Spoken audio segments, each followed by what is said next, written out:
This day and age, and especially with our professions, it is very, very easy to get caught up in our jobs and constantly engage of the cycle of becoming stressed and overwhelmed with no breaks or rest in between.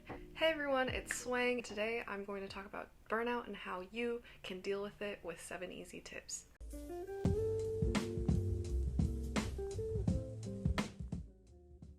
So first, let's talk about the signs that may indicate you are hitting burnout: being easily irritable and frustrated at other people, including yourself, acting out of emotion instead of acting from logic, lack of motivation, questioning your purpose, increased procrastination, a decreased desire to do your work, if you had any passion for your job beforehand, not feeling any of that passion, and having less energy throughout the day. Once you start noticing the signs more and what those signs are for you, it will be easier for you to try and prevent it from getting worse. And so with that in mind, maybe you can catch yourself and maybe start alleviating the burnout when it is, say, a -2 instead of a -5. First most important step is to give yourself forgiveness. It is totally natural and totally normal to hit burnout, especially in our high-paced society. In fact, I'm going to tell you this, and this is going to be very, very, very hard to believe at first, but just bear with me. Burnout is not bad. Burnout is actually a good thing. And I'm going to repeat this again. Burnout is actually a good thing. Why do I say that? Your body gives you signals and indicates when it needs a certain thing as a sign that your body is giving you that you are lacking or in need of something that you have been suppressing for a very, very long time because you've been very stressed out or overburdened with work. It's very, very important to look at burnout from a very objective rather than subjective or emotional point of view and seeing critically, okay, I'm hitting burnout. That means I'm lacking in some other aspect of my life. How can I help to improve those aspects of my life so that I no longer have burnout? Because if you're stressed and frustrated and pissed at yourself for burning out, then that just adds more stress to the situation. Why can't I just do this right? Or why can't I just get this thing done? You know, what's wrong with me? Like, all these kinds of questions are not productive.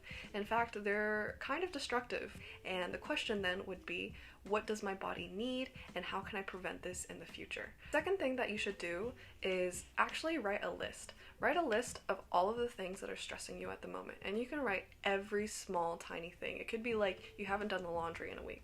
Or it could be something big, like you have a really, really big project at work and it is just completely stressing you out. And after that, what you do is then you start prioritizing. What stress is something that you can handle at the moment, what stress is something that you can address at the moment, and what stress is something that you could put off at the moment. It's very dependent on you, so you have to be very understanding of your current situation. For example, if you're stressed at work and say you have a very, very big project, is it possible to perhaps take 1 or 2 days of paid time off in order to just have some time to yourself and recharge? What is the worst that can happen? If you do take that break, the world's not gonna end. Like, you'll be okay. Things, you know, just keep doing their thing and the world keeps operating. Capitalism keeps churning. It is not up to you and it is not your responsibility to make sure that everything in the world is working out. Our own responsibilities is just to keep ourselves healthy and happy and, you know, safe in this world. Some of the tiny little stress adds up over the day, right? So for these tiny little stressors, like I need to do laundry, I need to clean my room, you know, all these kinds of things, make it easy for yourself. Giving yourself one task to do that would alleviate your stress, like maybe your clothes are all over the floor and you just put them on the hangers. That could just improve your stress level and your feelings of burnout by maybe a smidgen.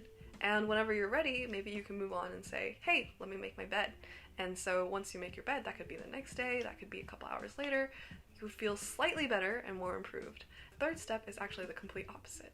I suggest that you write a list of everything that helps you recharge. Now, I've split the recharging activities into 2 types, and I'm using these terms really, really loosely, but I call it the flow types of recharging activities and then the present type of recharge activities.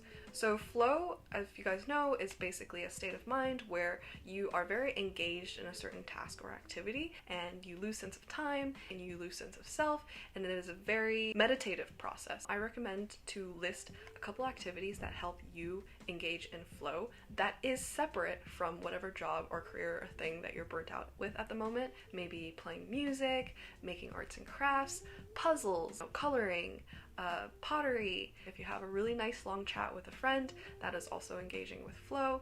If you like to watch TV shows, like go ahead and watch TV shows and binge on, 50, 60 episodes of anime. You can play basketball, you can go for a run, go for a hike.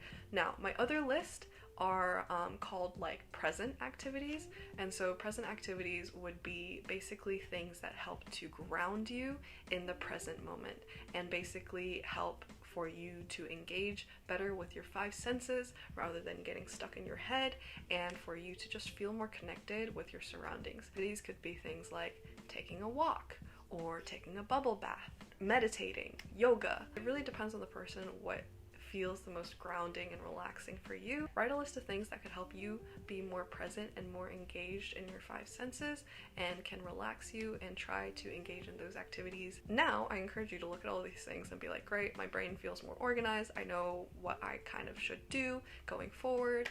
And then I really advise you to just take a break, man. Just take that break.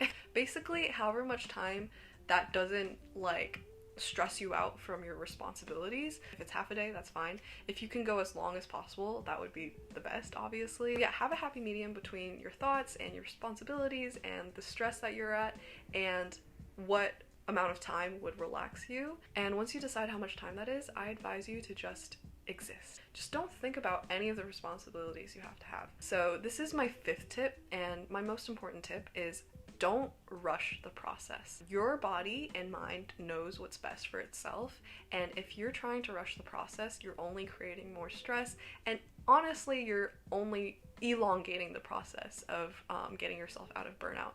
And hopefully me telling you this can help to externalize it, but I promise you 100%, I promise you $1 million that your inspiration and your passion will come back, because you are who you are and you love doing the things that you love to do.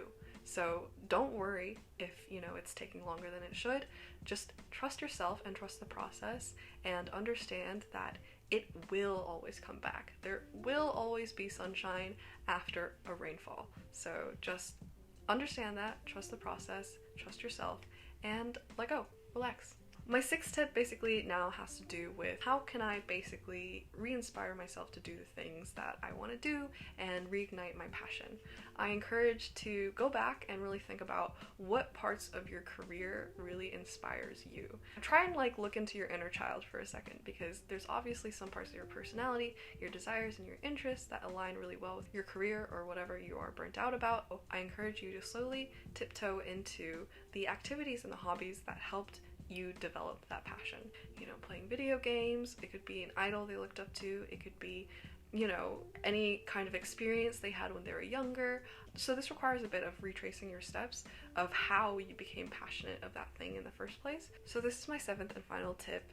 The question is, when should you dive back into your work? I think the answer to this is don't rush it, and don't jump back into it when you feel like you're not ready. Instead, jump back into it when you feel that passion again. Passion means that your body and mind is aligned and ready to work with you.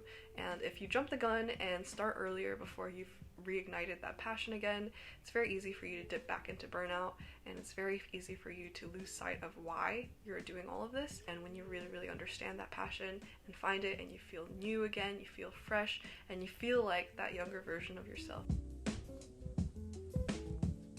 If you ever find yourself in burnout again, feel free to rewatch these videos and really internalize all of these points that I'm talking about, and start really developing that list of flow and present activities and that list of stressors, and get really good at identifying what those stressors are and what the flow activities are and the recharging activities are, so that next time you see yourself slowly entering burnout, you feel more confident and know exactly what to do. Not being afraid of burnout and not being afraid when you are in burnout, and having a very clear and concise go-to plan of what you will do is very useful to help calm yourself and just give yourself more confidence and hope that everything will be okay. I try to give you guys the best art content in order for you to be a healthier, happier, and more productive artist, and so if you'd like to see more videos like that, feel free to follow my channel. Without further ado, that concludes the video.